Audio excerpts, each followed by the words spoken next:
Students, ಇವತ್ತು ನಾನು ನಿಮಗೆ conversion of single entry system into double entry system chapter ಬಗ್ಗೆ ಹೇಳ್ಕೊಡ್ತಾ ಇದ್ದೀನಿ. ಇಲ್ಲಿ conversion of single entry into double entry system ಅಂದರೆ ಹೇಗೆ ಒಂದು ಸಿಂಗಲ್ ಎಂಟ್ರಿ ಸಿಸ್ಟಮಲ್ಲಿರುವಂಥ ಅಕೌಂಟ್ಸನ್ನು ಹೇಗೆ ನಾವು ಡಬಲ್ ಎಂಟ್ರಿ ಸಿಸ್ಟಮ್ಗೆ ಕನ್ವರ್ಟ್ ಮಾಡ್ತೀವಿ ಅನ್ನೋದ್ರ ಬಗ್ಗೆ ಈ ವಿಡಿಯೋ ಇರುತ್ತೆ. And myself Sudharani R assistant professor, government first grade college, Chikkanayakanahalli. First ನಾವು ಸಿಂಗಲ್ ಎಂಟ್ರಿ ಸಿಸ್ಟಮ್ ಅಂದರೆ ಏನು ಅಂತ ನೋಡೋಣ. ನೋಡಿ, single entry system is a system which is not based on double entry system. It is also called as incomplete accounting system ಅಂತ ಕೂಡ ಕರಿತೀವಿ. ಇದು ಯಾವ system double entry system based ಆಗಿರಲ್ಲ, ಹಾಗೆ ಇನ್ಕಂಪ್ಲೀಟ್ ಅಕೌಂಟಿಂಗ್ ಸಿಸ್ಟಮ್ ಆಗಿರುತ್ತೆ. ಅಂತಹ ಸಿಸ್ಟಮನ್ನು ಸಿಂಗಲ್ ಎಂಟ್ರಿ ಸಿಸ್ಟಮ್ ಅಂತ ಕರಿತೀವಿ. ಇನ್ನೂ ಹೇಳೋದಾದರೆ, it is a system of book keeping in which for some transactions both the aspects are recorded, for some only one aspect is recorded, and for some transaction no record is made. ನೋಡಿ, ಇಲ್ಲಿ single entry ಸಿಸ್ಟಮಲ್ಲಿ ಏನಾಗುತ್ತೆ ಅಂದರೆ, book ಕೀಪಿಂಗಲ್ಲಿ ಕೆಲವೊಂದನ್ನು ಎರಡೂ side record ಮಾಡ್ತೀವಿ. ಈ ಎರಡೂ side ಅನ್ನೋದು debit ಮತ್ತು ಕ್ರೆಡಿಟ್ ಅಂತ ತಿಳ್ಕೊಬೇಕು ನೀವು. ಯಾವುದೇ ಒಂದು ಎಂಟ್ರಿನ ನಾವು ಈಗ ಏನು ಮಾಡ್ತೀವಿ, ಫರ್ನಿಚರ್ ಪರ್ಚೇಸ್ಡ್ ಅಂತ ಇಟ್ಕೊಳ್ಳಿ. ಫರ್ನಿಚರ್ ಪರ್ಚೇಸ್ಡ್ ಫಾರ್ ಕ್ಯಾಶ್ ₹5,000 ಅಂತ ಹೇಳಿದ್ರೆ ನಾವು ಅದನ್ನ ಎರಡು ಕಡೆ ರೆಕಾರ್ಡ್ ಮಾಡ್ತೀವಿ. ಒಂದು ಫರ್ನಿಚರ್ ಅಕೌಂಟಲ್ಲಿ, ಇನ್ನೊಂದು ಅಮೌಂಟ್ ಕೊಡ್ತೀವಲ್ವ ಕ್ಯಾಶ್ ಅಕೌಂಟಲ್ಲಿ. ಒಂದು ಕಡೆ ಡೆಬಿಟ್ ಆದರೆ ಇನ್ನೊಂದು ಕಡೆ ಕ್ರೆಡಿಟ್ ಆಗೇ ಆಗುತ್ತೆ. ಅದೇ ರೀತಿ ಈ ಸಿಂಗಲ್ ಎಂಟ್ರಿ ಸಿಸ್ಟಮ್ ಬುಕ್ ಕೀಪಿಂಗಲ್ಲಿ ಏನಾಗುತ್ತೆ ಅಂದರೆ, ಕೆಲವೊಂದು ಟ್ರಾನ್ಸಾಕ್ಷನ್ನ ಎರಡೂ ಕಡೆ ರೆಕಾರ್ಡ್ ಮಾಡ್ತಾರೆ. ಕೆಲವೊಂದು ಟ್ರಾನ್ಸಾಕ್ಷನ್ನ for some transactions recorded only one aspects and for some transactions no record is made. ಕೆಲವೊಂದು ಟ್ರಾನ್ಸಾಕ್ಷನ್ಸ್ಗೆ ರೆಕಾರ್ಡೇ ಇರಲ್ಲ. ಅದಕ್ಕೆ ನಾವು ಸಿಂಗಲ್ ಎಂಟ್ರಿ ಸಿಸ್ಟಮ್ ಅಂತ ಹೇಳ್ತೀವಿ. ನೋಡಿ, ಈ single entry system old system. It is a old system and it is unscientific method. ಈ ಲಕ್ಷಣಗಳೇನು ಸಿಂಗಲ್ ಎಂಟ್ರಿ ಸಿಸ್ಟಮ್ ಅಂತ ಹೇಗೆ ಗೊತ್ತಾಗುತ್ತೆ ಅಂದರೆ, it is a oldest method, it is a unscientific method and it is one sided recorded for transactions and it is concern to small scale or trade industries. ಕೆಲವೊಂದು ಕಡಿಮೆ ಸಣ್ಣ ಪ್ರಮಾಣದ ಅಂಗಡಿಗಳು, ಬೇಕ್ರಿಗಳು, ಈ ಥರ ಎಲ್ಲ ಇರುತ್ತಲ್ಲ, ಅಂತಹ ಫರ್ಮಲ್ಲಿ ಮೇಂಟೈನ್ ಮಾಡುವಂಥ ಮೆಥಡ್ ಆಗಿರುತ್ತೆ. ನೋಡಿ, ಇವಾಗ ಯಾವುದಾದ್ರೂ ಒಂದು ಅಂಗಡಿ ಇದೆ ಅಂದರೆ ಅವ್ರಿಗೆ ಅಕೌಂಟೆನ್ಸಿನಲ್ಲಿ ಅಷ್ಟೊಂದು ಅವರು ಪರಿಣಿತರಿರಲ್ಲ. ಅದಕ್ಕೆ ಅವ್ರು ಏನು ಮಾಡ್ತಾರೆ, ಅವ್ರ ಅಂಗಡೀಲಿ ಒಂದು ನೋಟ್ ಬುಕ್ ಇಟ್ಕೊಂಡಿರ್ತಾರೆ. ಆ ನೋಟ್ ಬುಕ್ಕಲ್ಲಿ ಖರ್ಚು ಮಾಡಿದ್ದು ಮತ್ತು ಬಂದಿದ್ದನ್ನು ಬರ್ಕೊಂಡು ಹೋಗ್ತಾರೆ. ಪರ್ಚೇಸ್ ಬುಕ್ ಅಂತ ಇಡ್ಬೋದು, ಇಲ್ಲ ಒಂದು ಸೇಲ್ಸ್ ಬುಕ್ ಅಂತ ಇಟ್ಟಿರ್ತಾರೆ. ಸೊ ಇಲ್ಲಿ ಯಾವುದೇ ರೆಕಾರ್ಡ್ನ ಎರಡು ಕಡೆ ರೆಕಾರ್ಡ್ ಮಾಡಲ್ಲ, ಅಥವಾ ಅವರು ಒಂದು ಸಿಸ್ಟಮ್ಯಾಟಿಕ್ ರೆಕಾರ್ಡಿಂಗ್ ಸಿಸ್ಟಮ್ನ ಮೇಂಟೈನ್ ಮಾಡಲ್ಲ, ಎಲ್ಲ ಅರ್ಧಂಬರ್ಧ. ಸೊ ಅಂತಹ ಸಿಸ್ಟಮ್ನ ನಾವು ಸಿಂಗಲ್ ಎಂಟ್ರಿ ಸಿಸ್ಟಮ್ ಅಂತ ಹೇಳ್ತೀವಿ. ನೋಡಿ, ಈ single entry system main drawback ಏನು ಅಂದರೆ, ನಾವು ಕರೆಕ್ಟ್ ಆದಂತಹ ಪ್ರಾಫಿಟನ್ನು ಕಂಡಿಡಿಯೋಕ್ಕಾಗಲ್ಲ. We could not find out profit or loss. ಕರೆಕ್ಟಾಗಿ ನಮಗೆ ಪ್ರಾಫಿಟು ಲಾಸು ಗೊತ್ತಾಗಲ್ಲ. ಇದರಿಂದ ನಮಗೆ ಕಂಪ್ನಿಯಲ್ಲಿ ಅಂದರೆ ಏನು ಅಂಗಡಿಯಲ್ಲಿ ಟ್ಯಾಕ್ಸ್ ಪರ್ಪಸ್ ಏನು ಮಾಡ್ತೀವಿ, ನಾವು ಟ್ಯಾಕ್ಸ್ ಕಟ್ತೀವಿ ಆಡಿಟಿಂಗ್ ಪರ್ಪಸ್ಸು, ಆ ಆಡಿಟರ್ಗೆ ಕೂಡ ಕರೆಕ್ಟಾದ ಮಾಹಿತಿ ಸಿಗೋಲ್ಲ. ಅದಕ್ಕೆ ನಾವು ಸಿಂಗಲ್ ಎಂಟ್ರಿ ಸಿಸ್ಟಮನ್ನು ಡಿಮೆರಿಟ್ಸ್ ಅಂತ ಹೇಳ್ತೀವಿ. ಸಿಂಗಲ್ ಎಂಟ್ರಿ ಸಿಸ್ಟಮ್ ಯಾಕೆ ಅಪ್ಲೈ ಆಗಲ್ಲ, ಎಲ್ಲ ಕಡೆ ಯಾಕೆ ಯೂಸ್ ಮಾಡಲ್ಲ ಅಂತಂದರೆ, it is incomplete recording system. ಇದರಿಂದ ನಾವು ಯಾರನ್ನು ಯಾವುದೇ ಬೇರೆ ಅಂಗಡಿ ಜೊತೆ ನಾವು, ಅಥವಾ ಏನಿರುತ್ತದೆ ಇನ್ನೊಂದು ಕಾಂಪಿಟೇಟಿವ್ ಫರ್ಮ್ ಏನಿರುತ್ತೆ ಅವ್ರ ಜೊತೆ ನಾವು ಕಂಪ್ಯಾರಿಸನ್ ಮಾಡಲಿಕ್ಕೆ ಸಾಧ್ಯ ಆಗಲ್ಲ. ಟ್ರೂ ಪ್ರಾಫಿಟ್ನ ಕಂಡುಹಿಡಿಯೋಕ್ಕೆ ಸಾಧ್ಯ ಆಗಲ್ಲ. ಅನ್ಸೈಂಟಿಫಿಕ್ ಮೆಥಡ್ ಆಗಿದೆ, ಹಿಂಗೆ ಬೇಕು ಹಂಗೆ ಬರೆದಿರ್ತೀವಿ. ಸೊ ಇಲ್ಲಿ ಪರ್ಫೆಕ್ಟ್ ಪ್ರಾಫಿಟ್ ಅನ್ನೋದು ಸಿಗಲ್ಲ, ಪರ್ಫೆಕ್ಟ್ ಫೈನಾನ್ಷಿಯಲ್ ಪೊಸಿಷನ್ ಏನು ಅಂಗಡಿ ಅನ್ನೋದು ಗೊತ್ತಾಗಲ್ಲ. ಅದಕ್ಕೋಸ್ಕರ ನಾವು ಇದನ್ನು ಸಿಂಗಲ್ ಎಂಟ್ರಿ ಸಿಸ್ಟಮ್ ಅಂತ ಕರಿತೀವಿ. ಈ ಸಿಂಗಲ್ ಎಂಟ್ರಿ ಸಿಸ್ಟಮ್ಮೇ ಇದ್ದರೆ ಅವ್ರ ಹತ್ರ ಟ್ಯಾಕ್ಸ್ ಹೇಗೆ ಕಟ್ಸೋದು, ಆಡಿಟಿಂಗ್ ಹೇಗೆ ಮಾಡೋದು, ಎಲ್ಲ ಕಷ್ಟ ಆಗುತ್ತೆ. ಅದಕ್ಕೋಸ್ಕರ ಈ ಸಿಂಗಲ್ ಎಂಟ್ರಿ ಸಿಸ್ಟಮ್ ಆಫ್ ಅಕೌಂಟಿಂಗ್ನ double entry system of accounting ಆಗಿ ಕನ್ವರ್ಟ್ ಮಾಡಬೇಕು. ಇವತ್ತಿನ ಈ ಚಾಪ್ಟರ್ನ ನಿಮಗೆ ಕಾಮರ್ಸಲ್ಲಿ ಇಟ್ಟಿರೋ ಉದ್ದೇಶನೇ conversion of single entry into double entry ಅಂತ ಹೇಳ್ತಾರೆ. ನೋಡಿ, ಅದಕ್ಕೆ ಮುಂಚೆ ನೀವು ಸಿಲೆಬಸ್ಸಲ್ಲಿ ಒಂದು ಇಂಪಾರ್ಟೆಂಟ್ ಟಾಪಿಕ್ ಇದೆ, difference between single entry system and double entry system ಅಂತ ಕೇಳ್ತಾರೆ. 2 ಮಾರ್ಕ್ಸಿಗೆ ಕೇಳ್ಬೋದು ಅಥವಾ 5 ಮಾರ್ಕ್ಸ್ಗೂ ಕೇಳ್ಬೋದು. ನೋಡಿ, difference between single entry system and double entry system ಅಂತ ಅಂದರೆ, ಸಿಂಗಲ್ ಎಂಟ್ರಿ ಸಿಸ್ಟಮಲ್ಲಿ only one aspects is recorded. Single entry ಸಿಸ್ಟಮಲ್ಲಿ ಬರೀ ಒಂದು ಕಡೆ ಯಾವುದಾದ್ರು ಪರ್ಚೇಸ್ ಮಾಡಿದರೆ ಪರ್ಚೇಸ್ ಬುಕ್ಕಲ್ಲಿ ಬರ್ಕೋತಾರೆ, ಇಲ್ಲ ಪೇಮೆಂಟ್ ಮಾಡಿದರೆ ಪೇಮೆಂಟ್ ಬುಕ್ಕಲ್ಲಿ ಬರ್ಕೋತಾರೆ. ಡಬಲ್ ಎಂಟ್ರಿ ಮಾಡಲ್ಲ ಇಲ್ಲಿ. ಡಬಲ್ ಎಂಟ್ರಿ ಸಿಸ್ಟಮ್ ಅಂದರೆ both the aspects of a transactions are recorded. ಎರಡೂ ಸೈಡು ರೆಕಾರ್ಡ್ ಆಗುತ್ತೆ. And only personal account, cash account are opened. ಈ ಸಿಂಗಲ್ ಎಂಟ್ರಿ ಸಿಸ್ಟಮಲ್ಲಿ ಪರ್ಸ್ನಲ್ ಅಕೌಂಟು, ಕ್ಯಾಶ್ ಅಕೌಂಟು ಇಂಥದೇ ಅಕೌಂಟ್ಸ್ ಇರುತ್ತೆ. ಬಟ್ ಡಬಲ್ ಎಂಟ್ರಿ ಸಿಸ್ಟಮಲ್ಲಿ all personal, real and nominal accounts are opened. Next trial balance cannot be prepared. ನೀವು single entry system of book keeping ಇಟ್ಕೊಂಡ್ರೆ ಅದರಲ್ಲಿ ನೀವು trial ಬ್ಯಾಲೆನ್ಸನ್ನು ಮಾಡಲಿಕ್ಕೆ ಕಷ್ಟ ಆಗುತ್ತೆ. ನಿಮಗೆ ಗೊತ್ತಿದೆ ಟ್ರಯಲ್ ಬ್ಯಾಲೆನ್ಸ್ ಅಂದರೆ ಡೆಬಿಟ್ ಕ್ರೆಡಿಟ್ ಹಾಕ್ಕೊಂಡು ಆಮೇಲೆ ಅದರ ಬೇಸಿಸಲ್ಲಿ ನಾವು ಫೈನಲ್ ಅಕೌಂಟ್ಸ್ನ ಮಾಡ್ತೀವಿ. ಫೈನಲ್ ಅಕೌಂಟ್ಸ್ ಅಂದರೆ P&L ಅಕೌಂಟ್, ಬ್ಯಾಲೆನ್ಸ್ ಶೀಟು, ಅದನ್ನು ಮಾಡಲಿಕ್ಕಾಗಲ್ಲ. ಬಟ್ ಡಬಲ್ ಎಂಟ್ರಿ ಸಿಸ್ಟಮಲ್ಲಿ trial balance can be prepared. And single entry system is a crude and unscientific method. ನೋಡಿ, ಕ್ರೂಡ್ ಅಂತಂದರೆ ಕಚ್ಚಾ, ರಾ, ಅದರಲ್ಲಿ ಏನು ಒಂದು ಸಿಸ್ಟಮ್ಯಾಟಿಕ್ ಇರಲ್ಲ, ಸುಮ್ಮನೆ ಬರ್ಕೊಂಡೋಗಿರ್ತಾರೆ. ಮತ್ತು ಅವೈಜ್ಞಾನಿಕ ಮೆಥಡ್ ಇದು single entry system. But in double entry system it is a scientific method. ಪ್ರತಿಯೊಂದು ಎಂಟ್ರಿನ ಕೂಡ ನಾವು ಡಬಲ್ ಎಂಟ್ರಿ ಮಾಡ್ತೀವಿ, ಹಾಗೆ ಫೈನಲ್ ಅಕೌಂಟ್ಸ್ನ ಮಾಡ್ತೀವಿ, ಬ್ಯಾಲೆನ್ಸ್ ಶೀಟ್ ಕೂಡ ಟ್ಯಾಲಿ ಆಗೋಗೆ ನೋಡ್ಕೋತೀವಿ. That is double entry system. Next ಹೇಗೆ ಕನ್ವರ್ಟ್ ಮಾಡೋದು? ಹಾಗಾದರೆ ಇಷ್ಟೆಲ್ಲ ಪ್ರಾಬ್ಲಮ್ ಇದೆಯಲ್ಲ, ಹೇಗೆ ಕನ್ವರ್ಟ್ ಮಾಡೋದು ಅಂತಂದರೆ, conversion of single entry into double entry ಅಂತ ಬಂದಾಗ ನೋಡಿ, under single entry system may be converted into double entry system. Conversion depends upon the manner in which the books are maintained under single entry system.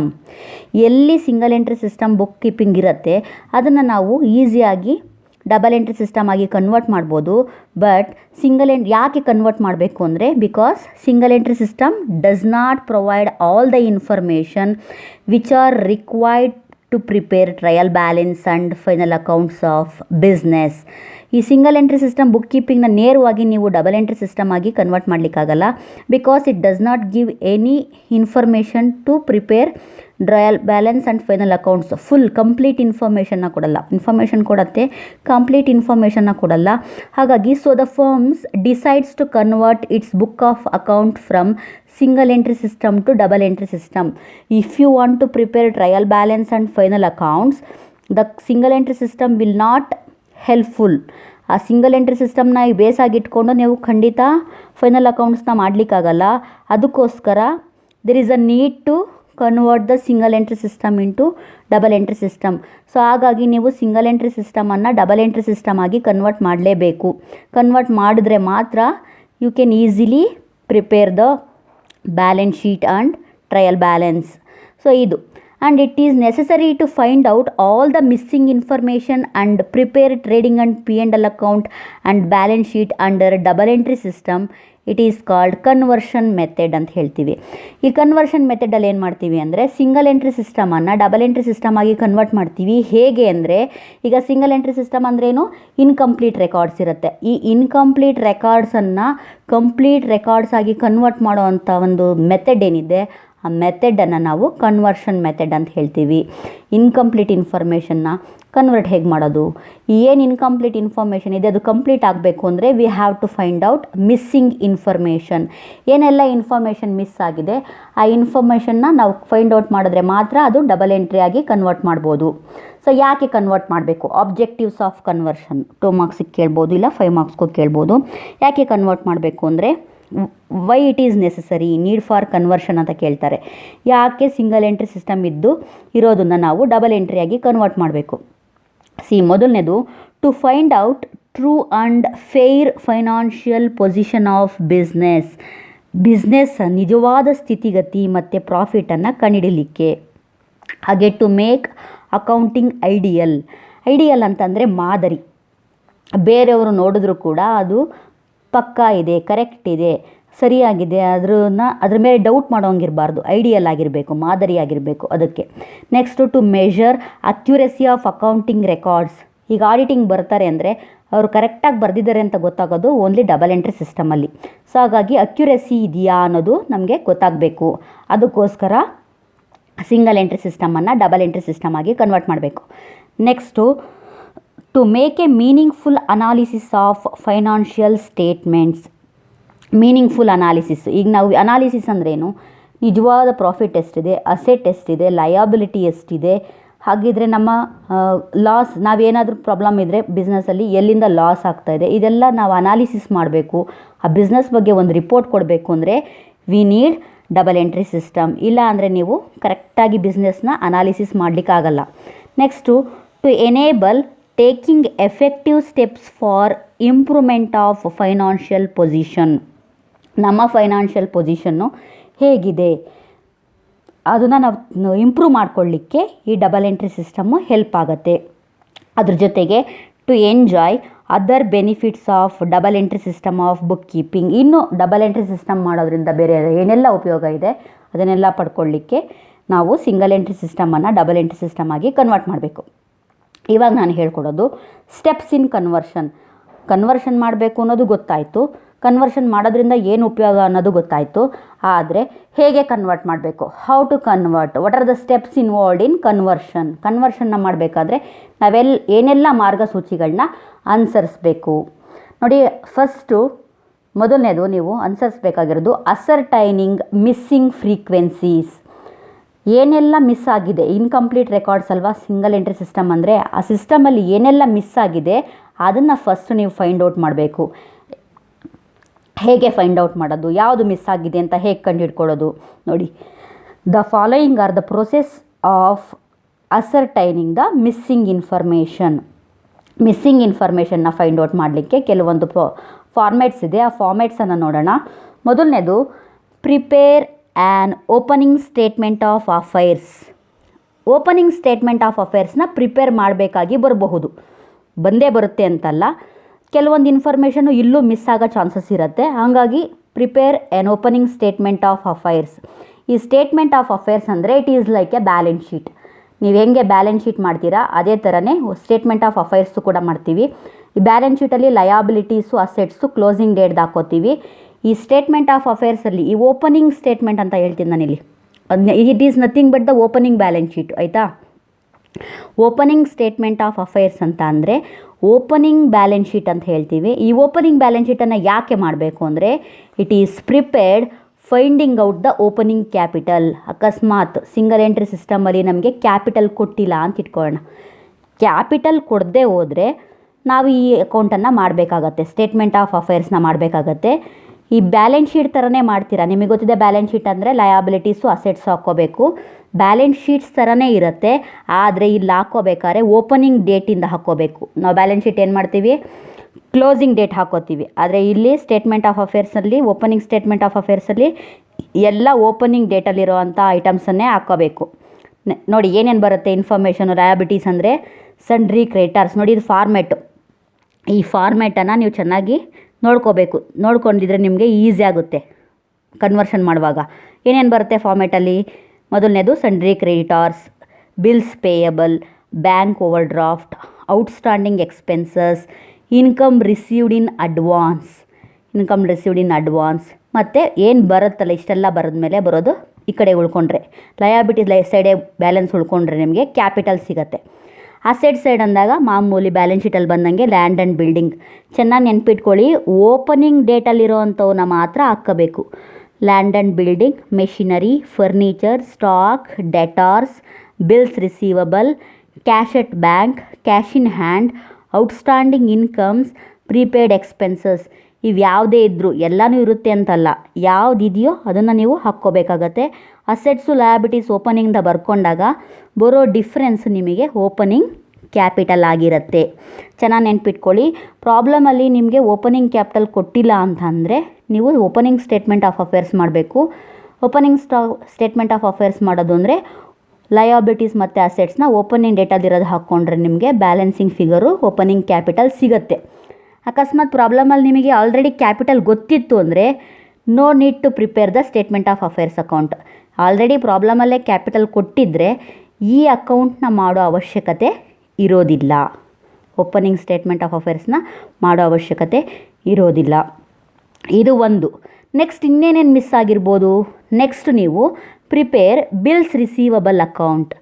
ಈ bills receivable ಅಂದರೆ ನಿಮಗೆ ಗೊತ್ತಿದೆ. Bills receivable ಅಂದರೆ ಏನು, ನಾವು ಬೇರೆಯವರಿಗೆ ಕಸ್ಟಮರ್ಸಿಗೆ ಸಾಲದ ರೂಪದಲ್ಲಿ ಗೂಡ್ಸ್ನ ಮಾರಾಟ ಮಾಡಿರ್ತೀವಿ. ಅದಕ್ಕೆ ಅವರೊಂದು ಪ್ರಾಮಿಸರಿ ನೋಟ್ ಬರ್ಕೊಟ್ಟಿರ್ತಾರೆ. ಏನಂತ, ಇಂಥವ್ರ ಕಡೆಯಿಂದ ನಾವು ಗೂಡ್ಸ್ ತೊಗೊಂಡೋಗಿದ್ದೀವಿ, ಇಂಥ ಡೇಟಲ್ಲಿ ದುಡ್ಡನ್ನ ನಾವು ಕೊಡ್ತೀವಿ ಅಂತೇಳಿ ಒಂದು ಸಾಲದ ಪ್ರಾಮಿಸರಿ ನೋಟ್ನ ಬರ್ಕೊಟ್ಟಿರ್ತಾರೆ. ಅದನ್ನು ಬಿಲ್ಸ್ ರಿಸೀವಬಲ್ ಅಂತ ಹೇಳ್ತೀವಿ. ಸೊ ಇಲ್ಲಿ ಬಿಲ್ಸ್ ರಿಸೀವಬಲ್ ಅಕೌಂಟ್ ಮಾಡಬೇಕು. ಯಾಕೆ ಮಾಡಬೇಕು ಅಂದರೆ it is prepare for to ascertain any of the following. ಯಾವುದನ್ನು ಕಂಡುಹಿಡಿಲಿಕ್ಕೆ ಅಂದರೆ ಈಗ closing balance bills receivable miss ಆಗಿರ್ಬೋದು, opening balance bills receivable miss ಆಗಿರ್ಬೋದು, ಇಲ್ಲ cash received from debtors miss ಆಗ್ಬೋದು, bills received from debtors miss ಆಗಿರ್ಬೋದು, ಇಲ್ಲ ಬಿಲ್ಸ್ ರಿಸೀವಬಲ್ ಡಿಸೈನರ್ ಆಗಿರ್ಬೋದು. ಈ ಯಾವುದೇ ಒಂದು ಐಟಮ್ಸ್ ಇಲ್ಲ ಅಂದ್ರೂ ನಿಮಗೆ ನೀವು ಬಿ ಆರ್ ಅಕೌಂಟ್ ಓಪನ್ ಮಾಡಬೇಕಾಗತ್ತೆ. ಯಾಕೆ ನೀವು ಬಿ ಆರ್ನ ತಿಳ್ಕೊಳ್ಳೇಬೇಕು ಬಿಲ್ಸ್ ರಿಸೀವಬಲಲ್ಲಿ ಈ ಅಟ್ಲೀಸ್ಟ್ 4 ಐಟಮ್ಸ್ನ ನೀವು ತಿಳ್ಕೊಳ್ಳೇಬೇಕು ಅಂದರೆ ನೋಡಿ, ಬ್ಯಾಲೆನ್ಸ್ ಶೀಟ್ ಹಾಕ್ತೀವಿ. ಬ್ಯಾಲೆನ್ಸ್ ಶೀಟ್ ಹಾಕ್ಬೇಕಾದ್ರೆ ನಾವು ಅಸೆಟ್ ಸೈಡಲ್ಲಿ ಬಿಲ್ಸ್ ರಿಸೀವಬಲ್ ಬರೀಲೇಬೇಕು. ಬಿಲ್ಸ್ ರಿಸೀವಬಲ್ ಬರೀಲೇಬೇಕು ಅಂದರೆ ನಮಗೆ ಇನ್ಫಾರ್ಮೇಷನ್ ಗೊತ್ತಿರಬೇಕು. ಅದರಲ್ಲಿ ಯಾವುದಾದ್ರೂ ಒಂದು ಇನ್ಫಾರ್ಮೇಷನ್ ಮಿಸ್ ಆಯಿತು ಅಂದರೂ ನಮ್ಮ ಬ್ಯಾಲೆನ್ಸ್ ಶೀಟು ಟ್ಯಾಲಿ ಆಗೋಲ್ಲ. ಅದಕ್ಕೋಸ್ಕರ ಬಿಲ್ಸ್ ರಿಸೀವಬಲ್ ಅಕೌಂಟ್ ಅಂತ ಮಾಡ್ತೀವಿ. ಪ್ರಾಬ್ಲಮಲ್ಲಿ ನಿಮ್ಗೇನಾದರೂ ಬಿಲ್ಸ್ ರಿಸೀವಬಲ್ ಅನ್ನೋ ವರ್ಡ್ ಇತ್ತು ಅಂದರೆ ಕಂಪಲ್ಸರಿ ನೀವು ಬಿಲ್ಸ್ ರಿಸೀವಬಲ್ ಅಕೌಂಟ್ನ ಮಾಡಲೇಬೇಕು. ಈ ಫಾರ್ಮೇಟನ್ನು ನಾನು ನಿಮ್ಗೆ ಆಲ್ರೆಡಿ ಕ್ಲಾಸ್ ರೂಮಲ್ಲಿ ಬ್ರ್ಯಾಂಚ್ ಅಕೌಂಟ್ ಪಾಠ ಮಾಡಬೇಕಾದ್ರೆ ಬರ್ಸಿದ್ದೀನಿ. ಅಂದರೆ ಇದ್ರದ್ದು ಬರ್ಸಿಲ್ಲ, ಟೋಟಲ್ ಡೇಟಾರ್ಸ್ದು ಬರ್ಸಿದ್ದೀನಿ. ಅಲ್ಲಿ ಸೇಮ್ ಅದೇ ಥರ ಇರುತ್ತೆ ಬಿಲ್ಸ್ ರಿಸೀವಬಲ್ ಅಕೌಂಟ್ ಕೂಡ. ನೋಡಿ, ಬಿಲ್ಸ್ ರಿಸೀವಬಲ್ ಅನ್ನೋದು ಒಂದು ಅಸೆಟ್ ಅಕೌಂಟು. ಯಾವುದೇ ಅಸೆಟ್ ಅಕೌಂಟ್ನ ನಾವು ಮಾಡಬೇಕಾದ್ರೆ ಓಪನಿಂಗ್ ಬ್ಯಾಲೆನ್ಸು ಡೆಬಿಟ್ ಸೈಡಲ್ಲೇ ಬರೀಬೇಕು. To balance brought down. B ಆರ್ದು ಬ್ರಾಡ್ ಡೌನ್ ಓಪನಿಂಗ್ ಬ್ಯಾಲೆನ್ಸ್ ಕೊಟ್ಟಿದ್ದರೆ ಓಪನಿಂಗ್ ಹಾಕ್ಕೊಳ್ಳಿ. Next to sundry debtors. Sundry debtors ಅಂತಂದರೆ ಬಿಲ್ಸ್ ರಿಸೀವ್ಡ್ ಫ್ರಮ್ ಡೆಟಾರ್ಸ್. ಈ ಡೆಟಾರ್ಸಿಂದ ಎಷ್ಟು ಬಿಲ್ಸ್ ರಿಸೀವಬಲ್ ಪ್ರಾಮಿಸರಿ ನೋಟ್ಸು ಬರ್ಸ್ಕೊಂಡಿದ್ದೀವಿ ಅಂತ, ಎಷ್ಟು ಬಿಲ್ಸ್ ರಿಸೀವಬಲ್ಸ್ ಆಗಿದೆ, ಬಿ ಆರ್ ಪ್ರಾಮಿಸರಿ ನೋಟ್ಸು ಎಷ್ಟು ಡೆಟಾರ್ಸ್ ಕಡೆಯಿಂದ ಬಂದಿದೆ, ಅದನ್ನು ನೀವು ಡೆಬಿಟ್ ಮಾಡಬೇಕು. 2 ಐಟಮ್ಮು ಡೆಬಿಟ್ ಸೈಡಲ್ಲಿ, ಒಂದು ಬ್ಯಾಲೆನ್ಸ್ ಬ್ರಾಡ್ ಡೌನ್, ಇನ್ನೊಂದು ಸಂಡ್ರಿ ಡೆಟಾರ್ಸು. ಸಂಡ್ರಿ ಡೆಟಾರ್ಸ್ ಅಂದರೆ B R received from debtors ಅಂತ. ನೆಕ್ಸ್ಟ್ ಕ್ರೆಡಿಟ್ ಸೈಡಲ್ಲಿ ಬೈ ಕ್ಯಾಶ್. ಈಗ ಬಿ ಆರು ಕ್ಯಾಶ್ ಆಗಿ ಕನ್ವರ್ಟ್ ಆಗಿರೋದು, cash received from B R bills receivable. ಆಮೇಲೆ ಬೈ ಸಂಡ್ರಿ ಡೆಟಾರ್ಸ್, ಡಿಸೈನರ್ ಆಗಿದ್ದರೆ, ಯಾವುದೇ ಬಿಲ್ಸು ರಿಜೆಕ್ಟ್ ಆಗಿದ್ದರೆ ಅದು. Next by sundry creditors. Sundry creditors ಅಂದರೆ ಬಿ ಆರು ಎಂಡಾರ್ಸ್ ಆಗಿದ್ದರೆ ಬರುತ್ತೆ. And lastly by balance carried down. ನೋಡಿ, ಇದು ಇಂಪಾರ್ಟೆಂಟ್ ಅಕೌಂಟು. ಪ್ರಾಬ್ಲಮಲ್ಲಿ ಬಿ ಆರ್ ಬಗ್ಗೆ ಇನ್ಫಾರ್ಮೇಷನ್ ಇತ್ತು ಅಂದರೆ ಕಂಪಲ್ಸರಿ ನೀವು ಈ ಅಕೌಂಟ್ ಓಪನ್ ಮಾಡಬೇಕಾಗುತ್ತೆ. ಈ ಅಕೌಂಟ್ನ ಫಾರ್ಮೇಟ್ನ ನೀವು ಚೆನ್ನಾಗಿ ನೋಡ್ಕೋಬೇಕು. ಕೆಲವು ಸಲ 5 ಮಾರ್ಕ್ಸ್ಗೂ ಬಿ ಆರ್ ಅಕೌಂಟ್ನ ಮಾಡಿ ಅಂತ ಕೇಳ್ತಾರೆ, 5 ಮಾರ್ಕ್ಸಿಗೆ ಕೂಡ. ಹಾಗಾಗಿ ಬಿ ಆರ್ ಅಕೌಂಟ್ ಫಾರ್ಮೇಟನ್ನು ನೀವು ಚೆನ್ನಾಗಿ ನೋಡ್ಕೊಳ್ಳಿ. ಇಷ್ಟು ಐಟಮ್ಸ್ನ ಮಾಡಬೇಕು. ಮತ್ತೊಂದು ಸಲ ಹೇಳ್ತೀನಿ, ಬಿ ಆರ್ ಅಕೌಂಟ್ನ ಯಾಕೆ ಮಾಡ್ತೀವಿ ಅಂತಂದರೆ to find out opening balance ಆದರೂ ಮಿಸ್ ಆಗಿರ್ಬೋದು, ಕ್ಲೋಸಿಂಗ್ ಬ್ಯಾಲೆನ್ಸ್ ಆದರೂ ಮಿಸ್ ಆಗಿರ್ಬೋದು, ಇಲ್ಲ ಕ್ಯಾಶ್ ರಿಸೀವ್ಡ್ ಫ್ರಮ್ ಡೆಟಾರ್ಸ್ ಆದರೂ ಮಿಸ್ ಆಗಿರ್ಬೋದು. ಯಾವುದೇ ಇನ್ಫಾರ್ಮೇಷನ್ ಮಿಸ್ ಆಯಿತು ಅಂದರೂ ಫೈಂಡ್ ಔಟ್ ಮಾಡೋಕ್ಕೆ ಬಿ ಆರ್ ಅಕೌಂಟ್ ಮಾಡಲೇಬೇಕು ನೀವು. Next prepare B P account. ನೋಡಿ, ಬಿ ಆರ್ ಅಕೌಂಟ್ಗೆ complete opposite bills payable account, complete opposite. ಅಲ್ಲೇನು ಬರೆದಿದ್ದೀವೋ ಅದನ್ನು ಇಲ್ಲಿ ರಿವರ್ಸಲ್ಲಿ ಬರೆಯೋದಷ್ಟೇ. ಇದರಿಂದ ಯಾಕೆ ಓಪನ್ ಮಾಡ್ತೀವಿ ಅಂತಂದರೆ this account also prepared to find out the opening balance, closing balance, cash paid to creditors and bills issued to creditors. Bills payable ಅಂದ್ರೇನು? ನಾವು ನಮ್ಮ ಕಂಪನಿಗೆ ರಾ ಮೆಟೀರಿಯಲ್ಸ್ನೋ ಏನಾದರೂ ಮಾಡಿಸ್ಕೊಂಡಿರ್ತೀವಿ, ಸಪ್ಲೈ ಮಾಡಿರ್ತಾರೆ, ನಮಗೆ ಸಾಲವಾಗಿ ಸಪ್ಲೈ ಮಾಡಿರ್ತಾರೆ, ಅವ್ರಿಗೆ ನಾವೇನು ದುಡ್ಡು ಕೊಟ್ಟಿಲ್ಲ. ಆ ಸಾಲವಾಗಿ ಸಪ್ಲೈ ಮಾಡಿದಾಗ ನಾವು ಅವರಿಗೊಂದು ಪ್ರಾಮಿಸರಿ ನೋಟ್ ಬರ್ಕೊಡ್ತೀವಿ, ಒಂದು ಪತ್ರ ಬರ್ಕೊಡ್ತೀವಿ. ಇಂಥ ದಿನಾಂಕ ನಾವು ನಿಮಗೆ ಹಣ ಕೊಡ್ತೀವಿ ಇಷ್ಟು ಬಡ್ಡಿಗೆ ಅಂತನೋ, ಇಲ್ಲ ಇಂಥ ದಿನಾಂಕ ಕೊಡ್ತೀವಿ ಅಂತನೋ ಪ್ರಾಮಿಸರಿ ನೋಟ್ ಬರ್ಕೊಡ್ತೀವಿ. ಆ ಪ್ರಾಮಿಸರಿ ನೋಟನ್ನು ನಾವು ಬಿಲ್ಸ್ ಪೇಯಬಲ್ ಅಂತ ಕರಿತೀವಿ. ಈ ಬಿಲ್ಸ್ ಪೇಯಬಲ್ ಯಾವಾಗಲೂ ನಮಗೆ ಲಯಾಬಿಲಿಟಿ, ನೀವು ಲಯಾಬಿಲಿಟಿ ಸೈಡಲ್ಲಿ ಬರೀತೀರಾ. ಸೊ ಬಿ ಪೇ ಅಂತ ಏನಾದರೂ ಪ್ರಾಬ್ಲಮಲ್ಲಿ ಇತ್ತು ಅಂದರೆ, ಬಿಲ್ಸ್ ಪೇಯಬಲ್ ಇತ್ತು ಅಂದರೆ ನೀವು ಕಂಪಲ್ಸರಿ ಬಿಲ್ಸ್ ಪೇಯಬಲ್ ಅಕೌಂಟ್ನ ಪ್ರಿಪೇರ್ ಮಾಡಲೇಬೇಕು. ಹೇಗೆ ಫಾರ್ಮೇಟು? ಬಿ ಆರ್ ಅಕೌಂಟ್ಗೆ ಆಪೋಸಿಟ್ ಫಾರ್ಮೇಟ್ ಇದು ನೋಡಿ. ಅಲ್ಲಿ ಟು ಬ್ಯಾಲೆನ್ಸ್ ಬ್ರಾಡ್ ಡೌನ್ ಬರೆದ್ರಿ, ಇಲ್ಲಿ by balance brought down, that is opening balance of B P. And by ಅಲ್ಲಿ ಸಂಡ್ರಿ ಡೆಟಾರ್ಸ್ ಅಂತ ಡೆಬಿಟ್ ಸೈಡಲ್ಲಿ ಬರೆದಿದ್ದೀರಾ, ಇಲ್ಲಿ ಬೈ ಸಂಡ್ರಿ ಕ್ರೆಡಿಟಾರ್ಸ್. ಏನು ಸಂಡ್ರಿ ಕ್ರೆಡಿಟಾರ್ಸ್ ಅಂದರೆ ಬಿಲ್ಸ್ ಇಶ್ಯೂಡ್ ಟು ಕ್ರೆಡಿಟಾರ್ಸ್. ನಾವು ಎಷ್ಟು ಕ್ರೆಡಿಟಾರ್ಸಿಗೆ ಬಿಲ್ಸನ್ನು ಕೊಟ್ಟಿದ್ದೀವಿ, ದಟ್ ಈಸ್ ಕ್ರೆಡಿಟಾರ್ಸ್. ಇನ್ನು ಡೆಬಿಟ್ ಸೈಡಲ್ಲಿ ಕ್ಯಾಶ್ ಪೇಯ್ಡ್ ಟು ಕ್ರೆಡಿಟಾರ್ಸ್. ನೋಡಿ, ಅಲ್ಲಿ ಕ್ರೆಡಿಟ್ ಸೈಡಲ್ಲಿ ಕ್ಯಾಶ್ ರಿಸೀವ್ಡ್ ಫ್ರಮ್ ಡೆಟಾರ್ಸ್ ಬರಿತೀವಿ. ಇಲ್ಲಿ ಬಿಲ್ಸ್ ಪೇಯಬಲ್ ಅಂದ್ರೇನು? ಕೊಡೋದು, ಪೇಮೆಂಟು, ಅದಕ್ಕೆ ಕ್ಯಾಶ್ ಪೇಯ್ಡ್ ಟು ಕ್ರೆಡಿಟಾರ್ಸ್. ಅದಾದಮೇಲೆ ಟು ಸಂಡ್ರಿ ಕ್ರೆಡಿಟಾರ್ಸ್ ಅಂತ ಬರಿತೀವಿ, ದಟ್ ಈಸ್ ಬಿಲ್ಸ್ ಡಿಸಾನರ್. ನಾವು ಕೊಟ್ಟಿರೋ ಬಿಲ್ಸು ರಿಜೆಕ್ಟ್ ಆಗಿದ್ದರೆ ಬಿಲ್ಸ್ ಡಿಸಾನರ್. ನೆಕ್ಸ್ಟ್ ಉಳಿಯೋ ಬ್ಯಾಲೆನ್ಸೇ ಟು ಬ್ಯಾಲೆನ್ಸ್ ಕ್ಯಾರಿಡ್ ಡೌನ್. ಇದು ಕೂಡ ಇಂಪಾರ್ಟೆಂಟ್ ಅಕೌಂಟು. ನೀವು ಈ ಫಾರ್ಮೇಟನ್ನು ಚೆನ್ನಾಗಿ ನೋಡ್ಕೋಬೇಕು, ನೋಡಿಕೊಂಡ್ರೆ ಮಾತ್ರ ನೀವು ಪ್ರಾಬ್ಲಮ್ ಮಾಡೋಕ್ಕೆ ಸಾಧ್ಯ. ಬಿ ಪಿ ಅಕೌಂಟ್ ಯಾವಾಗ ಓಪನ್ ಮಾಡಬೇಕು ಅಂದರೆ ಪ್ರಾಬ್ಲಮಲ್ಲಿ ಏನಾದರೂ ನಿಮಗೆ ಬಿ ಪಿ ಬಗ್ಗೆ ಯಾವುದೇ ಒಂದು ಇನ್ಫಾರ್ಮೇಷನ್ ಇದ್ದರೂ compulsory you have to prepare bills payable account. And ಈ ಬಿಲ್ಸ್ ಪೇಯಬಲ್ ಅಮೌಂಟ್ ಏನಿದೆ ಅದನ್ನ ನೀವು ಫೈನಲ್ ಅಕೌಂಟ್ಸಲ್ಲಿ ಅಂದರೆ ಬ್ಯಾಲೆನ್ಸ್ ಶೀಟಲ್ಲಿ ಕೂಡ ಅಸೆಟ್ ಸೈಡಲ್ಲಿ ಲಯಬಿಲಿಟಿ ಸೈಡಲ್ಲಿ ಬರ್ಕೊಳ್ಳೋಕ್ಕೆ ಬೇಕಾಗತ್ತೆ. ಬಿ ಆರ್ನ ಅಸೆಟ್ ಸೈಡಲ್ಲಿ, ಬಿ ಪಿನ ಲಯಬಿಲಿಟಿ ಸೈಡಲ್ಲಿ ಬರೀಲೇಬೇಕು. ಹಾಗಾಗಿ ಕಂಪಲ್ಸರಿ ಇದು. ಈ ಬಿಲ್ಸ್ ಪೇಯಬಲ್ ಅನ್ನೋದು ಪ್ರಾಬ್ಲಮಲ್ಲಿ ಒಂದು ವರ್ಡು ಇಲ್ಲವೇ ಇಲ್ಲ ಅಂದರೆ ನೀಡ್ ನಾಟ್ ಟು ಪ್ರಿಪೇರ್, ನೀವು ಮಾಡೋ ಅವಶ್ಯಕತೆ ಇರೋದಿಲ್ಲ. ಇದು ಎರಡನೇ account. Next prepare total debtors account. ನೋಡಿ ಇಲ್ಲಿ ಈ ಟೋಟಲ್ ಡೆಟಾರ್ಸ್ ಅನ್ನೋದನ್ನ ಮೆಮೊರಂಡಮ್ ಡೆಟಾರ್ಸ್ ಅಕೌಂಟ್ ಅಂತ ಕೂಡ ಮಾಡಿಸಿದ್ದೀನಿ. ಇದು ಬ್ರ್ಯಾಂಚ್ ಅಕೌಂಟಿಂಗಲ್ಲಿ ನಿಮಗೆ ಮೆಮೊರಂಡಮ್ ಡೆಟಾರ್ಸ್ ಅಕೌಂಟ್ ಅಂತ ಮಾಡ್ತೀರಾ. ಅಲ್ಲಿ ಸೇಮ್ ಓಪನಿಂಗ್ ಡೆಟಾರ್ಸ್ ಕೊಟ್ಟಿಲ್ಲ ಅಂದರೆ, ಕ್ಲೋಸಿಂಗ್ ಡೆಟಾರ್ಸ್ ಕೊಟ್ಟಿಲ್ಲ ಅಂತಂದರೆ, ಕ್ಯಾಶ್ ರಿಸೀವ್ಡ್ ಫ್ರಮ್ ಡೆಟಾರ್ಸ್ ಕೊಟ್ಟಿಲ್ಲ ಅಂತಂದರೆ, ಬ್ಯಾಡ್ ಡೆಟ್ಸು ಏನಾದರೂ ಕೊಟ್ಟಿಲ್ಲ ಅಂದರೆ ನೀವು ಮಾಡಲೇಬೇಕಾಗತ್ತೆ. ಪ್ರಾಬ್ಲಮಲ್ಲಿ ಡೆಟಾರ್ಸ್ ಬಗ್ಗೆ ಇನ್ಫಾರ್ಮೇಷನ್ ಇತ್ತು ಅಂತ ಅಂದರೆ have to prepare total debtors account. ಈ ಫಾರ್ಮ್ಯಾಟ್ ಆಲ್ರೆಡಿ ನಿಮಗೆ ಗೊತ್ತಿದೆ, ಇನ್ನೊಂದು ಸಲ ಹೇಳ್ತೀನಿ. 2 balance brought down, 2 credit sales. ತುಂಬ ಇನ್ಫಾರ್ಮೇಷನ್ ಇದೆ, ಇಷ್ಟು ಬರದೇ ಇದ್ರೂ ಒಂದು 4 ಇನ್ಫಾರ್ಮೇಷನ್ ಆದರೂ ನಿಮಗೆ ಗೊತ್ತಿರಬೇಕು. Balance brought down, credit sales, B R dishonoured ಆಗಿರೋದು, 2 ಕ್ರೆಡಿಟಾರ್ಸ್ ಅಂದರೆ ಬಿಲ್ಸ್ ರಿಸೀವಬಲ್ ಎಂಡಾರ್ಸ್ ಆಗಿರೋದು. Next cash paid to debtors, interest clear to debtors, carriage or any. ನೋಡಿ ಇವೆಲ್ಲ ಐಟಮ್ಸಿಗಿಂತ ಇಂಪಾರ್ಟೆಂಟು ಇವೆರಡು ಐಟಮು. ಬ್ಯಾಲೆನ್ಸ್ ಬ್ರಾಟ್ ಡೌನ್ ಒಂದು, ಕ್ರೆಡಿಟ್ ಸೇಲ್ಸು ಮತ್ತು B R dishonoured. ಈ 3 ಐಟಮ್ಸ್ ನೋಡ್ಕೊಳ್ಳಿ ಡೆಬಿಟ್ ಸೈಡಲ್ಲಿ. Balance brought down, credit sales, B R dishonoured. Credit ಸೈಡಲ್ಲಿ by cash received from debtors, B R ಇದು ಇಂಪಾರ್ಟೆಂಟ್. ಬಿ ಆರ್ ಅಂತ ಅಂದರೆ ರಿಸೀವ್ಡ್ ಫ್ರಮ್ ಡೆಟಾರ್ಸಿಂದ B R received from debtors ಅಂತ ಇತ್ತು ಪ್ರಾಬ್ಲಮಲ್ಲಿ ಅಂದರೆ ಅದನ್ನು ಕ್ರೆಡಿಟ್ ಮಾಡಬೇಕು. Next sales return, bad debts, discount allowed, allowance to debtors by balance carried down. ಇದು ಆಲ್ರೆಡಿ ಸೇಮ್ ನೀವು ಮೆಮೊರಂಡಮ್ ಡೆಟಾರ್ಸ್ ಅಕೌಂಟ್ ಏನು ಮಾಡ್ತೀರಲ್ಲ ಅದೇ ಥರನೇ ಮಾಡಿ. ಸಿಂಪಲ್, ಬರೀ ಇಲ್ಲಿ ಡೆಬಿಟ್ ಸೈಡಲ್ಲಿ ಜಸ್ಟ್ 3 ಐಟಮ್ಸ್ ಮಾತ್ರ ನೋಡ್ಕೊಳ್ಳಿ. ಇದು next prepare total creditors account.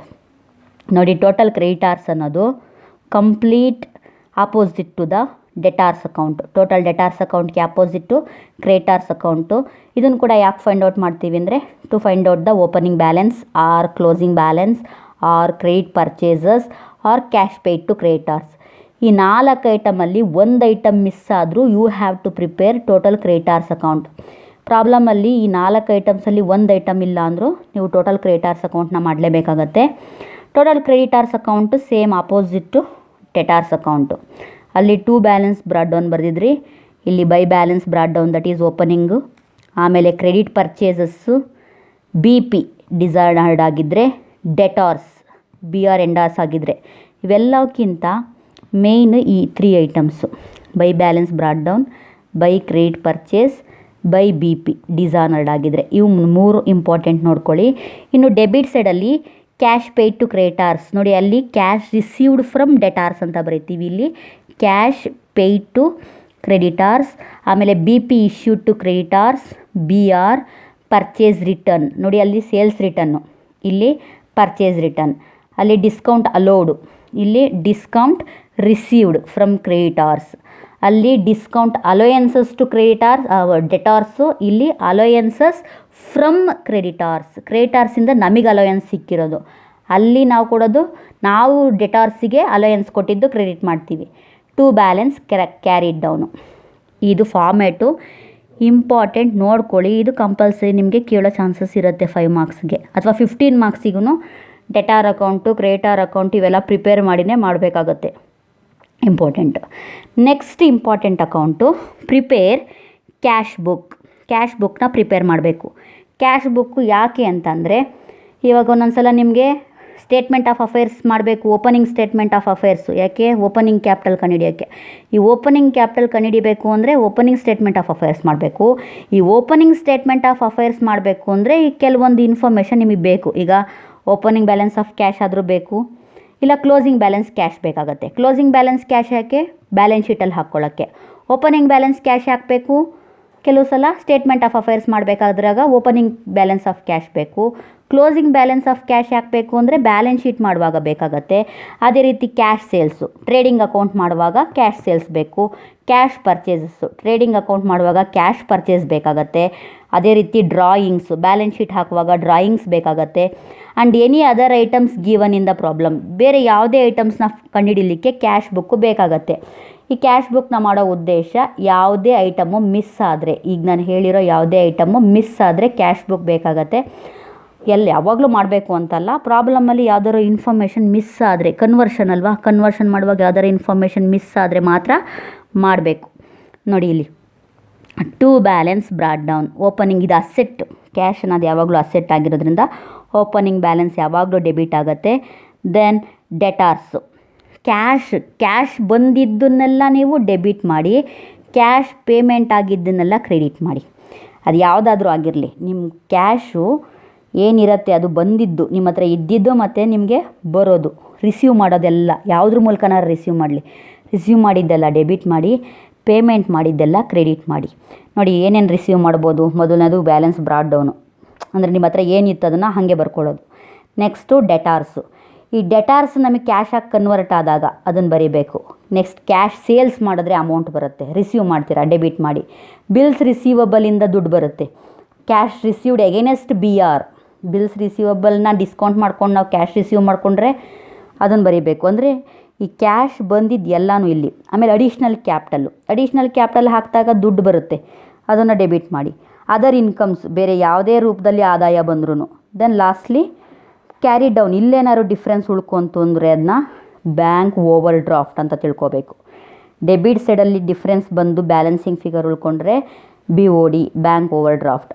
ಇನ್ನು ಪೇಮೆಂಟ್ ವಿಷಯಕ್ಕೆ ಬಂದರೆ ಬೈ ಬ್ಯಾಲೆನ್ಸ್ ಬ್ರಾಡ್ ಡೌನ್ ಯಾವಾಗ ಆಗುತ್ತೆ ಅಂತ ಅಂದರೆ ನಿಮಗೆ ಕ್ಯಾಶ್ ಇಲ್ದಲೆ OD ಇದ್ದಾಗ, ಓವರ್ ಡ್ರಾಫ್ಟೇ ಓಪನಿಂಗ್ ಬ್ಯಾಲೆನ್ಸ್ ಕೊಟ್ಟಿದ್ದರೆ ಕ್ರೆಡಿಟ್ ಮಾಡ್ಕೊಳ್ಳಿ.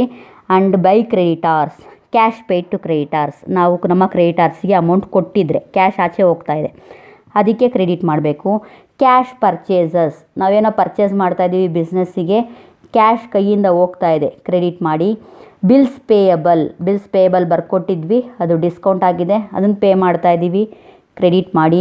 ಇನ್ನು ಡ್ರಾಯಿಂಗ್ಸ್ ಗೊತ್ತಲ್ಲ, ಡ್ರಾಯಿಂಗ್ಸ್ ಅಂದರೆ ಪರ್ಸ್ನಲಿ ನಾವು ಅಮೌಂಟನ್ನು ಯೂಸ್ ಮಾಡಿಕೊಂಡ್ರೆ ದುಡ್ಡನ್ನು, ಅದನ್ನು ಕೂಡ ಕ್ಯಾಶ್ ಆಚೆ ಹೋಗ್ತಾ ಇದೆ, ಕ್ರೆಡಿಟ್ ಮಾಡಿ. ಇನ್ನು salary, rent, wages, other expenditure, ಯಾವುದೇ ಎಕ್ಸ್ಪೆಂಡಿಚರು ಕ್ಯಾಶ್ ರೂಪದಲ್ಲಾದರೆ ಕ್ರೆಡಿಟ್ ಮಾಡಿ. And lastly by balance carried down, ಈ by balance carried down credit ಸೈಡಲ್ಲೇ ಬಂತು ಅಂದರೆ ಕ್ಲೋಸಿಂಗ್ ಬ್ಯಾಲೆನ್ಸ್ ಆಫ್ ಕ್ಯಾಶ್, ಅಂದರೆ ಆ ವರ್ಷದ ಕ್ಯಾಶ್ನ ಕ್ಲೋಸಿಂಗ್ ಬ್ಯಾಲೆನ್ಸು. ಇದು ಎಲ್ಲಿ ಉಪಯೋಗಕ್ಕೆ ಬರುತ್ತೆ ನಿಮಗೆ ಅಂತಂದರೆ, ಇದನ್ನು ನೀವು ಕಂಪ್ಲೀಟ್ ಬ್ಯಾಲೆನ್ಸ್ ಶೀಟ್ ಮಾಡ್ತೀರಲ್ವ, ಬ್ಯಾಲೆನ್ಸ್ ಶೀಟಲ್ಲಿ ಅಸೆಟ್ಸ್ ಸೈಡಲ್ಲಿ ಬರ್ಕೋತೀರ ಕ್ಯಾಶ್ನ.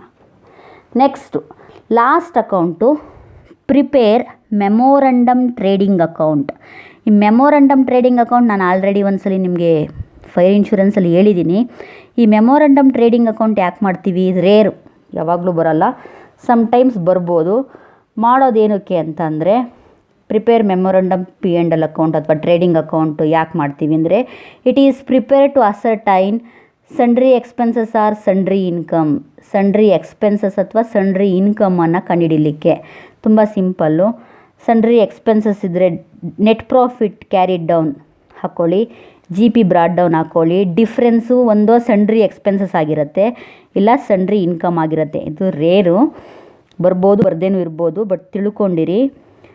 GP ಇರುತ್ತಲ್ಲ, GP brought down, net profit carried down ಮಾಡಿಕೊಂಡ್ರೆ ಬರೋ ಡಿಫ್ರೆನ್ಸು ಒಂದೋ ಇಲ್ಲ ಸನ್ಡ್ರಿ ಎಕ್ಸ್ಪೆನ್ಸಸ್ ಆಗಿರಬೇಕು, ಇಲ್ಲ ಸನ್ಡ್ರಿ ಇನ್ಕಮ್ ಆಗಿರಬೇಕು. ಇದು ಮೆಮೊರಂಡಮ್ ಟ್ರೇಡಿಂಗ್ ಅಕೌಂಟ್ ಅಥವಾ P&L account, memorandum P&L account. ಇದಿಷ್ಟು ಫಸ್ಟು ಸ್ಟೆಪ್ಪು. ಏನು, ಕನ್ವರ್ಷನ್ ಮಾಡಬೇಕಾದ್ರೆ ಹೇಳಿದ್ದೆ find out the missing information ಅಂತ. ಈ ಫೈಂಡ್ ಔಟ್ ದ ಮಿಸ್ಸಿಂಗ್ ಇನ್ಫಾರ್ಮೇಷನಲ್ಲಿ ನೀವು ಪ್ರಿಪೇರ್ ಮಾಡಬೇಕಾಗಿರೋ ಸಬ್ಸಿಡರಿ ಅಕೌಂಟ್ಸ್ ಇವೆಲ್ಲ. ಅದು BR ಅಕೌಂಟ್ ಆಗಿರ್ಬೋದು, BP ಅಕೌಂಟ್ ಆಗಿರ್ಬೋದು, debtors, ಕ್ರೆಡಿಟಾರ್ಸು, cash book, opening statement of affairs. ಇದಿಷ್ಟು ಇಂಪಾರ್ಟೆಂಟು. ಇವರಲ್ಲಿ ಯಾವುದಾದ್ರೂ 4 ಅಕೌಂಟ್ ಅಂತೂ ಮಾಡಲೇಬೇಕು. ಆ ರೀತಿಯೇ 15 ಮಾರ್ಕ್ಸ್ ಪ್ರಾಬ್ಲಮ್ ಕೇಳೋದು. ಮಿನಿಮಮ್ 4 ಅಕೌಂಟ್ ಮಾಡಿ, ಅದ್ರ ಜೊತೆಗೆ ಟ್ರೇಡಿಂಗು, P&L, ಬ್ಯಾಲೆನ್ಸ್ ಶೀಟು ಈ ರೀತಿ ಕೇಳ್ತಾರೆ. ಈ 5 ಮಾರ್ಕ್ಸಿಗೆ ಕೇಳೋದಾದರೆ BR ಆ್ಯಂಡ್ BP ಇಲ್ಲ ಡೆಟಾರ್ ಆ್ಯಂಡ್ ಕ್ರೆಡಿಟಾರು ಈ ರೀತಿ ಕೇಳ್ತಾರೆ. ಹಾಗಾಗಿ ನೀವು ಆ ಫಾರ್ಮ್ಯಾಟ್ಸನ್ನು ಕಂಪಲ್ಸರಿ ನೋಡ್ಕೋಬೇಕು.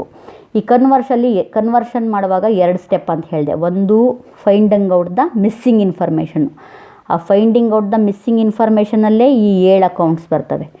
Next step preparation of final account under double entry system. Double entry ಸಿಸ್ಟಮಲ್ಲಿ ಫೈನಲ್ ಅಕೌಂಟ್ಸ್ನ ಮಾಡಬೇಕು. ಫೈನಲ್ ಅಕೌಂಟ್ ಅಂದರೆ ಗೊತ್ತಿದೆ ನಿಮಗೆ, preparation of trading and P&L account and balance sheet. Trading and P&L account ಮಾಡಬೇಕು, ಅದ್ರ ಜೊತೆಗೆ ಬ್ಯಾಲೆನ್ಸ್ ಶೀಟ್ ಮಾಡಬೇಕು. ನಿಮ್ಮ ಬ್ಯಾಲೆನ್ಸ್ ಶೀಟ್ ಟ್ಯಾಲಿ ಆಯಿತು ಅಂದರೆ ನೀವು ಇಷ್ಟೊತ್ತು ಮಾಡಿರೋ ಲೆಕ್ಕ ಕರೆಕ್ಟಾಗಿದೆ ಅಂತ. ಇದು ಸೆಕೆಂಡ್ ಸ್ಟೆಪ್ಪು. ಈ 2 ಸ್ಟೆಪ್ನ ಫಾಲೋ ಮಾಡಿದ್ರೆ ನಿಮ್ಮ ಸಿಂಗಲ್ ಎಂಟ್ರಿ ಸಿಸ್ಟಮಲ್ಲಿರೋ ಪ್ರಾಬ್ಲಮ್ಮು ಡಬಲ್ ಎಂಟ್ರಿ ಸಿಸ್ಟಮ್ ಆಗಿ ಕನ್ವರ್ಟ್ ಆಗುತ್ತೆ.